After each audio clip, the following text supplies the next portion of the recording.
So, if there is any political party that can the people of Zimbabwe, it is none, and they can do all sorts of experiment and getting away with it. It is none other than ZANU-PF. Guess what? There is a new curriculum on the horizon that has been introduced by the administration of Emerson Dambudzo Mnangagwa. Remember, there was Dr. Lazarus Dagoda, what was, I've forgotten, Dr. Lazarus something. Curriculum that was introduced during the reign of Robert Gabriel Mugabe. It was a catastrophic failure. It did not see the light of the day. Well, Emerson Dambudzo Mnangagwa is also in the name of the so-called failed Second Republic, coming also with another curriculum which is called, it's called heritage-based curriculum. And guess what? The reason why they are introducing this curriculum, it was for the purposes of also grand looting. We know in Zimbabwe that they have always been actually local printers of the book as well as publishers. But according to the information that I have gathered, is that the Zviganandas have actually scored huge tenders, and the information has not been actually disclosed to the members of the public. Instead of local publishers in Zimbabwe being given the tenders actually being properly done, so that companies that are known for publishing quality books can actually compete in Zimbabwe. The government of Emerson Dambudzo Mnangagwa has already decided to give the tenders to Zviganandas, and the individual who is said to have been benefited from this tender is none other than Scott Sakupanya. They ran a story on Herald, and which is a propaganda machinery of ZANU-PF. This story was published on July 18, and what is it says over 300,000 heritage-based curriculum books unveiled. So in this story, I'll just read part of to see the extent of looting and the extent of sidelining the printers that we have known, as well as the publishers of books in Zimbabwe.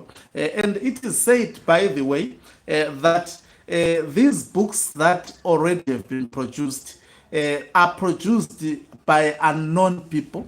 And most probably Scott Sakupanya is actually doing the printing even outside Zimbabwe, sidelining the local companies which have historically printed the books in Zimbabwe.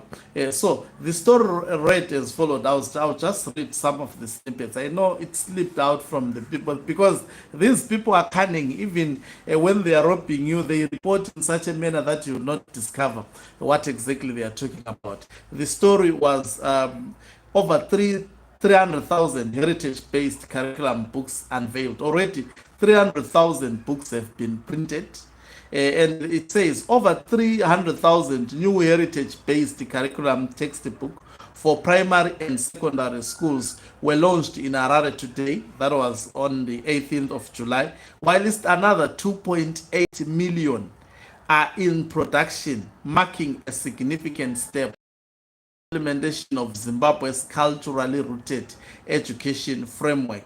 So the local publisher, the local publisher who is owning this company, it is the Nest Hub Publishers. It is suspected that this company is owned by Scott Sakupanya.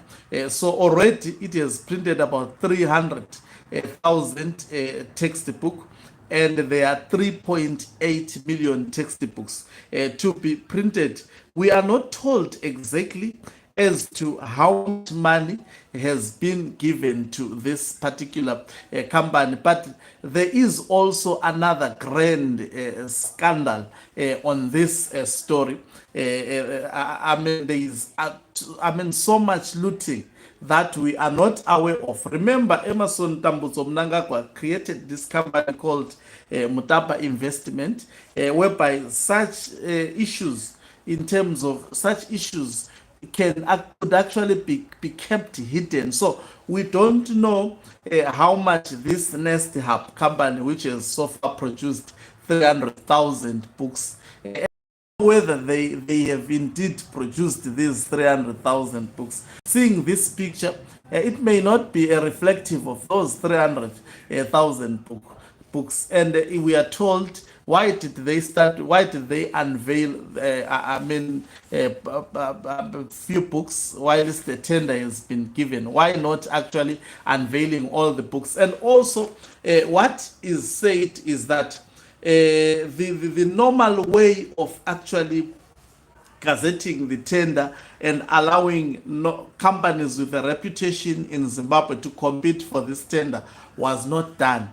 The tender was simply given to a company aligned to Scott Sakupanya, and Scott Sakupanya is the one who is doing the printing and everything. So there is a serious also, particularly on this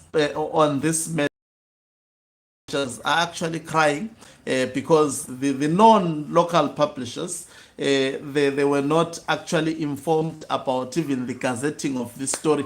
They just saw this story being run by Herald, which is the state media, and they were surprised to note that the printing of complement the new so-called curriculum which has been introduced by the Mnangagwa administration was an ongoing process. It is not known how much money this company has been given and what has been the cost of these books. So it's another scandal that is being implemented at the expense of local companies.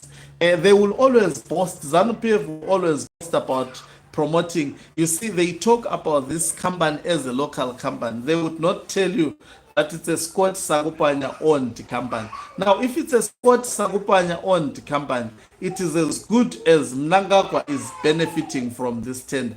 The mere fact that they are not disclosing how much money has been channeled towards this project, that on its own is a red flag that these people, they have looted a lot of money in the name of actually printing these books for both primary and secondary children. We will watch to see whether we are going to experience a scenario whereby one child gets one book, as it was during the period of David Coltart. But also local publishers cried during the tenure of David Coltart that he did not also promote the local printers as well as publishers. Most of these books were printed outside the country.